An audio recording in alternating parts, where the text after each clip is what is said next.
Tayo pong manalangin. Panginoong Hesus, muli kami nagpapasalamat sa pagkakataong ito na kami po ay magkakasama online. Salamat Lord na kayo pong aming tagapagturo, Lord Jesus Christ, sa gabing ito.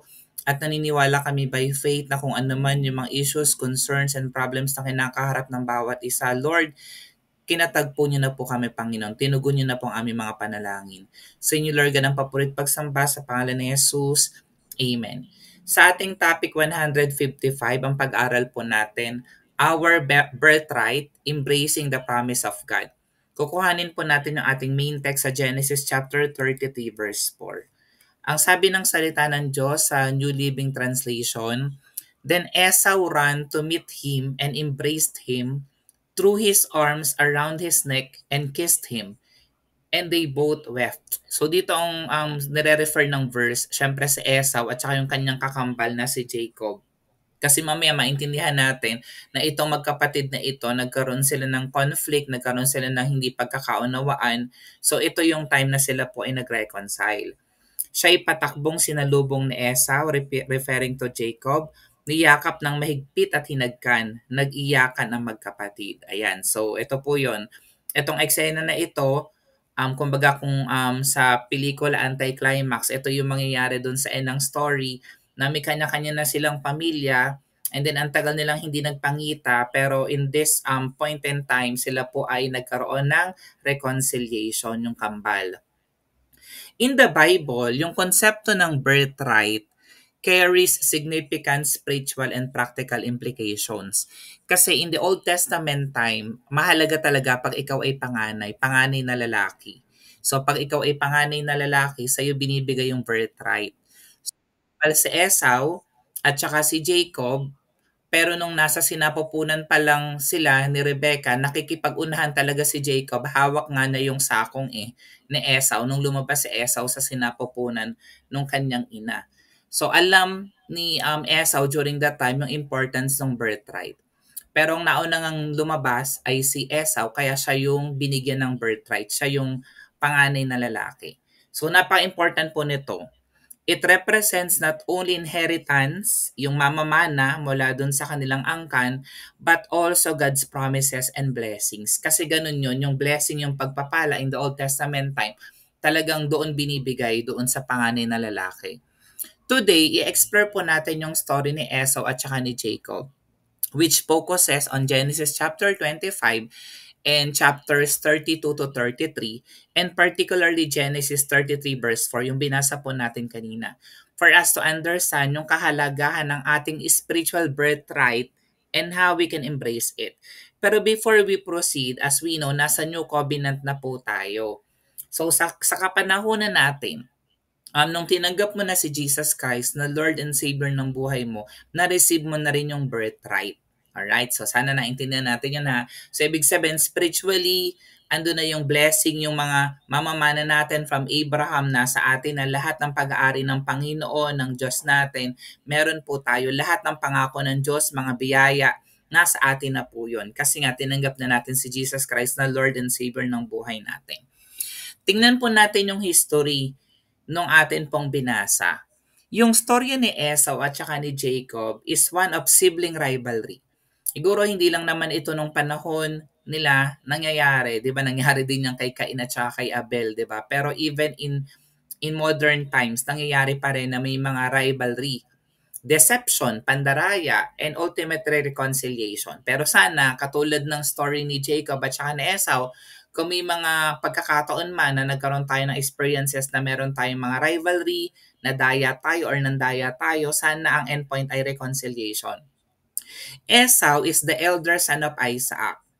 He was entitled to the birthright. Kasi ganun nga yung batas or patakaran during that time.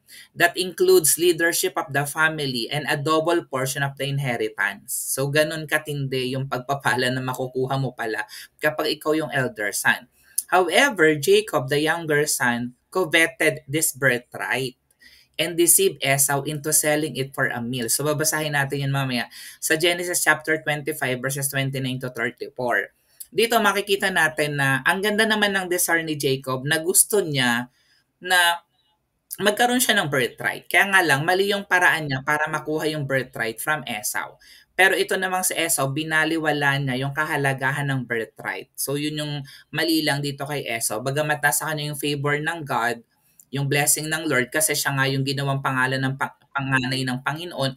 Pero nakita natin dito na alam ni Jacob yung kahalagahan ng birthright at gumawa siya ng kaparaanan bagamat deception yung ginawa niya para makuha niya yung birthright. Later, Jacob also deceived their father Isaac to receive the blessing meant for Esau. So nangyari naman yan sa Genesis chapter 27. So dalawang beses niyang dinaya actually dito sa Esau. Yung una, kinuha yung birthright ni Jacob from Esau, and then yung pangalawa naman, yung blessing na dapat igagawad ng kanilang amang si Isaac instead na kay Esau ibigay, kinuha nga ni Jacob. Dinaya niya si Esau. Babasahin po natin yung verse na yun mamaya. Despite these conflicts, nangyari dun sa Genesis chapter 33 verse 4, fast forward na, yung sabi kong anti-climax, it highlights a moment of reconciliation when Esau embraces Jacob, showing forgiveness and restoration. So sana katulad din ni Esau, may mga tao na nakasakit sa atin, 'di ba? May mga tao na merong hindi magandang ginawa sa atin. Pero pinili pa rin ni Esau na mag-show ng forgiveness and restoration. Pero alam niyo po ba na marami ring battles na ginawa si Jacob? Nag-prepare siya, hindi lang in the physical, mga bagay na inoffer niya para kay Esau, kundi alam niyo pa na nakipagbuno siya sa ating Panginoon. Nag-pray talaga siya thoroughly para maging okay sila ng kanyang kambal na si Esau. So basahin po natin yung Genesis chapter 25 verses 29 to 34. Minsan si Jacob ay nagluluto ng sinabawang pulang patani. Siya namang pagdating ni Esau mula sa pangangaso. Sinabi niya, gutom na ako. Bigyan mo naman ako niyang mapulang niluluto mo. So dito nagugutom, syempre pagod. Sa pangangaso si Esau, dumating siya, gutom na gutom siya. So kita niya nagluluto ng sinabawang pulang patani si Jacob. So mukhang masarap. Ayan. At dahil dito'y tinawag siyang Edom. Mamaya babasahin natin ano bang ibig sabihin ng Edom. Bakit tinawag na Edom etong si Esau. Sa verse 31, sumagot si Jacob, ibigay mo muna sa akin ang iyong karapatan bilang panganay. O matalino, 'di ba? Kasi alam niya importance ng birthright. Tinan mo sa 32, hindi man lang nagdalawang isip si Esau. Payag na ako, sabi ni Esau, aanhin ko pang pagiging panganay kung mamamatay naman ako sa gutom. Alam nyo church, ito ay big lesson sa atin. Tayo, nasa atin na yung birthright. That is the Lord Jesus Christ na tinanggap natin na Lord and Savior ng buhay natin. So sana, wag nating i-give up basta ipamigay yung ating pananampalataya kay Jesus para sa pansamantalang pleasure, 'di ba? Katulad na nangyari dito kay Esau dahil lang sa konting gutom niya, ibinigay niya na yung kanyang birthright dito kay Jacob. Kung gayon, sabi ni Jacob, o matalino si Jacob, sumumpa ka muna. So sumumpa nga si Esau at ibinigay kay Jacob ang karapatan ng pagiging panganay. Ibinigay naman ni Jacob kay Esau ang niluto niyang gulay at binigyan pa ito ng tinapay. Matapos kumain uminom, umalis na agad si Esau. Iyon lamang ang halaga sa kanya ng kanyang karapatan bilang panganay. Siguro dito, tingin ko, hindi rin masyadong naintindihan ni Esau yung importance ng birthright. Hindi niya masyadong pinapahalagahan kung ano yung meron siya. So ito sa atin challenge, ito sa atin as Christians. Dapat alam mo kung anong meron ka, anong identity ang meron ka. Kaya dapat yung mga Bible study, mga prayer life natin, quiet time, pag-attend ng Sunday services, pananalangin, inilalaban natin yan. Kasi alam natin na napakahalaga nito kasi ito yung kalooban ng Lord. So ang salitang Edom ay may kahulugan na pula sa wikang Hebreo. Tinawag si Esau na Edom dahil sa kanyang kahilingan na mapakain ng sinabawang pulang niluluto ni Jacob. So di ba kulay pula yung niluluto nitong si Jacob, pulang patani, kaya tinawag pala siyang Edom, na sa wikang Hebreo ibig sabihin nun ay pula. Sabi dito na nagpapakita ng makasaysayang connection sa pangalan. Bukod dito, ito rin ang naging pangalan ng lugar at ng mga lahi na nagmula kay Esau, ang mga Edomita. Ayun. So yung mga Edomites pala, ito pala ay galing sa lahi ni Esau. So, atin naman pong basahin yung pangalawang main text sa Genesis chapter 27 verses 1 to 45. Ito yung time na igagawad ni na Isaac yung kanyang pagpapala sa kanyang panganay na anak na si Esau. Pero gumawa nga ng chance, etong ina nila na si Rebecca na mabigay yung blessing hindi kay Esau kundi kay Jacob. Kaya sabi dito, nakuha ni Jacob ang pagpapala. So basahin natin. Si Isaac ay matanda na at halos hindi na makakita.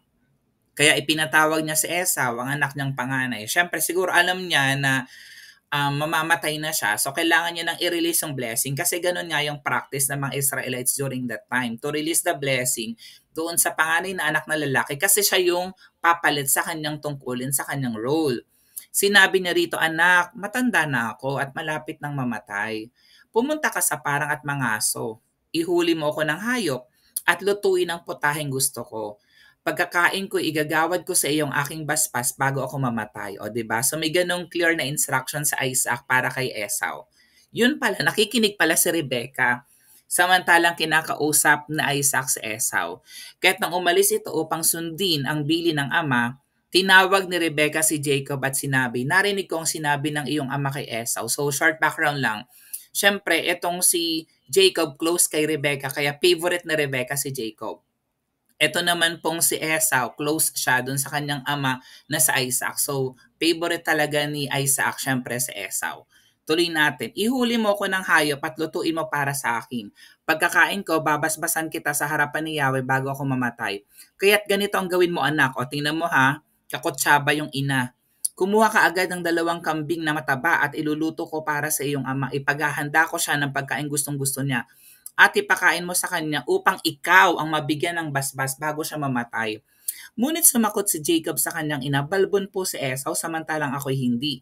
Malalaman ng aking ama na nililinlang ko siya kapag ako'y kanyang nahipo. Susumpain niya ako sa halip na basbasan. Sumagot ang ina, hayaan mong sa akin tumalab ang anumang sumpa niya. Basta't sumunod ka anak, ako na ang bahala. Kumuha ka na ng kambing. Kumuha nga si Jacob ng kambing at iniluto ng kanyang ina ang putaheng gustong-gusto ng kanyang ama. Binihisa ni Rebecca si Jacob ng pinakamagarang damit ni Esau na nakatabi sa bahay. So ginamit yung damit ni Esau para nga ma-recognize ni Isaac na siya ay si Esau at hindi si Jacob. Ang mga braso at lig ni Jacob na walang balahibo, binalutan niya ng balat ng kambing. Pagkatapos ipinadala sa anak ang putahe na may kasama pang tinapay na niluto rin niya. Lumapit si Jacob kay Isaac. Ama, sabi niya, sino ka ba? Tanong nito. Ako po si Esau, sagot ni Jacob. Nagawa ko na po ang inyong inuutos sa akin. Narito na po ang gusto ninyong pagkain. Bumangon na kayo at kainin na ninyo ito nang ako'y mabasbasan na ninyo pagkatapos. So sa verse 20, nagtaka siya, napakadali mo naman yatang nakahuli, tanong na Isaac. Tinulungan po ko ni Yahweh na inyong Diyos, sagot ni Jacob. So ang talino talagang sumagot ni Jacob, no? Nagtanong muli si Isaac, ikaw ba talaga si Esau? Lumapit ka nga rito nang matiyak kong ikaw nga. Lumapit naman si Jacob at siya hinawakan ng ama. Kay Jacob ang tinig, ngunit ang bisig ay parang kay Esau, wika ni Isaac. Hindi niya nakilala si Jacob sapagkat ang mga bisig nito ay mabalahibo rin tulad ng kay Esau. Babasbasan na sana ni Isaac si Jacob, ngunit muli pang nagtanong, ikaw nga ba si Esau? Ako nga po, tugon ni Jacob. Kaya't sinabi ni Isaac, kung gayon, akin ang pagkain at pagkakain ko'y babasbasan kita. Iniabot ni Jacob ang pagkain at binigyan din niya ng alak. Halika anak at hagkan mo ko, sabi ng ama. Nang lumapit si Jacob upang hagkan ng ama, naamoy nito ang kanyang kasuotan kaya't siya'y binasbasan. Ang masamyong halimuyak ng anak ko, ang katulad ay samyo ng kabukirang si Yahweh nagbasbas. Bigyang ka nawa ng Diyos ng hamog buhat sa itaas upang tumaba ang lupa mo't ikaw na may makaranas ng saganang pag-aani at katas ng ubas. Hayaan na mga bansay gumalang at paalipin. Bilang pinuno, ikaw ay kilalanin. Tinan mo, sa kanya talaga ginawad yung blessing na maging leader. Igagalang ka ng mga kapatid mo, so that also includes si Esau. Mga kapatid ng iyong ina at yuyuko sa iyo, sila nawang sumusumpa sa iyo ay sumpain din. Ngunit ang pagpapala sa iyo ay pagpalain. Matapos sigawad na Isaac ang kanyang basbas, umalis si Jacob. Siya namang pagdating ni Esau na may dalang usa. Ayan. Niluto niya ito na masarap at dinala sa ama. Sinabi niya, maupo kayo ama at kainin ninyo ang dala kong pagkain upang inyong mabasbasan. Sino ka ba? Tanong na Isaac. Si Esau po ang inyong panganay. Tugon naman niya. Nanginig ang buong katawan ni Isaac. Sabi na, kung gayoy sinong naunang nagdala sa akin ng pagkain, katatapos ko lang kumain ng ikay dumating, binasbasan ko na siya at tataglayin niya iyon magpakailanman. Kasi ganun, kapag talagang nag-release ng blessing, talagang effective yon sa kapanahonan nila, ganun ka-powerful, hindi na pwedeng baguhin. Humagulhol ng iyak si Esau nang marinig ito at nagmamakaawa. Basbasan din po ninyo ako, ama. Ngunit sinabi ni Isaac, nilinlang ako ng iyong kapatid, kaya nakuha ng basbas ko para sa'yo. Nagsalita si Esau, 2 beses niya na akong dinaya.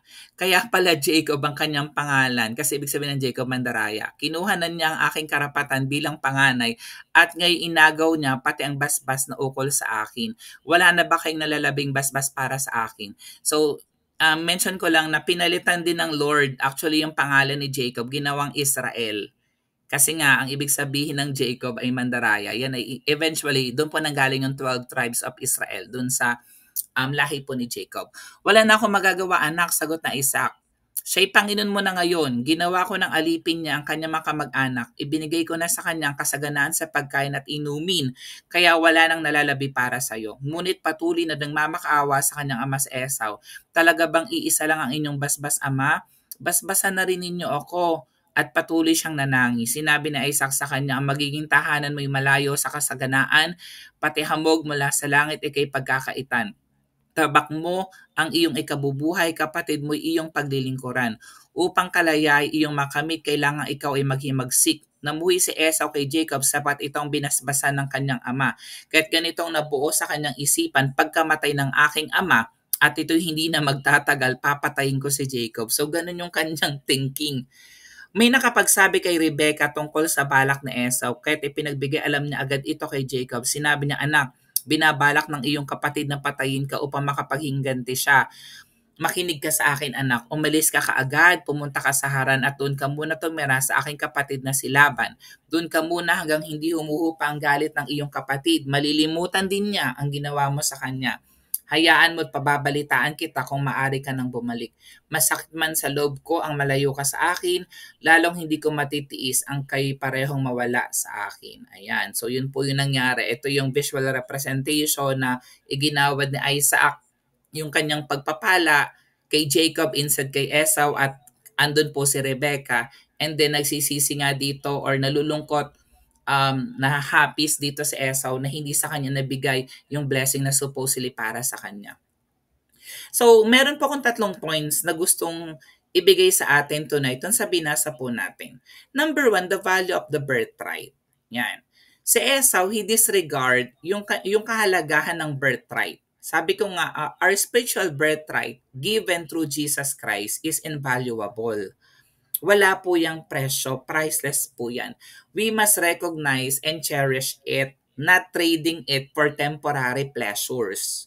'Di ba? Minsan may mga ino-offer ang sanlibutan sa atin. O operang ka ng 500,000 na sahod pero hindi ka na makapag-church, 'di ba? Or i-deny mo si Jesus Christ, magpalit ka ng pananampalataya, wag mo nang paniwalaan si Jesus Christ na Lord and Savior ng buhay mo, then bibigyan kita ng ganito. So dapat hindi po natin ipinagpapalit yung ating spiritual birthright, yung ating relasyon, yung ating time sa Panginoon, yung pag-ibig natin sa Panginoon. Yan. Point number 2, tandaan po natin, yung deception, meron po yung consequences. Jacob's deception to obtain the blessing.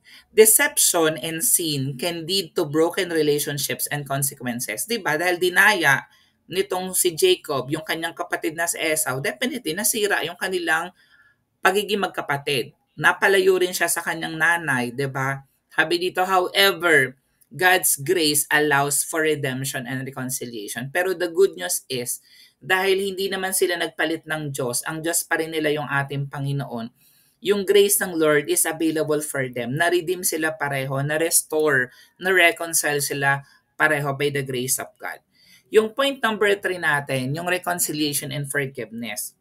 Esau's forgiveness and embrace of Jacob dun sa Genesis chapter 33 verse 4. Tandaan po natin mga kapatid, true reconciliation requires forgiveness. Hindi pwedeng sabihin na okay na kayo or napatawad mo na siya, pero hindi ka naman hindi mo nakakalimutan yung ginawa ng pagkakamali sa 'di ba? Embracing our birthright means seeking peace and restoration in our relationships. So katulad ni Jacob at saka ni Esau, bagamat ang lalim ng pinanghugutan ng kanilang conflict, pero 'di ba na-restore yung kanyang pagiging magkapatid eventually by the grace of God. So yung story ni Esau at saka ni Jacob, it simply teaches us about the importance of our spiritual birthright. Yun yung tinutumbok dito, yung spiritual birthright. Hindi na usapin dito, hindi naman po ako panganay na anak na aming magulang, hindi naman po ako panganay na lalaki. Hindi. Kung si Jesus Christ ay Lord and Savior ng buhay mo, nasa iyo na yung spiritual birthright. Available po yun sa atin lahat. The consequences of sin, tinuro din po natin kanina yan. Kasi nga, kahit na andun yung grace ng Lord, kapag nagkamali ka dito sa earth, syempre may consequences. Lahat ng pagkakamali natin, di ba? Pwede kang makulong, pwedeng may magalit sa iyo na tao, di ba? And the power of forgiveness. So hindi rin tayo exempted dyan. May mga tao na makakasakit sa atin. Or minsan tayo ang makakasakit. So kailangan we learn how to forgive and we have to reconcile sa mga taong nasaktan natin or nakasakit sa atin. So as believers of God, we are called to value our birthright. So sana we live with integrity and we seek reconciliation. So pahalagahan mo yung birthright na meron po tayo na tinanggap natin mula sa Panginoon. So sa ating application, mag-reflect ka in your own life, sa iyong relationships. May mga area ba sa buhay mo where you have disregarded your spiritual birthright or engaged in deception? So you have to seek God's forgiveness and strive to restore broken relationships, embracing the blessings that the Lord has promised to us. So again, for our challenge, embrace your birthright with gratitude and integrity, and let the Lord God and His grace guide us towards reconciliation and peace. Panginoon, salamat Lord God na nasa amin na o Jesus Christ yung birthright.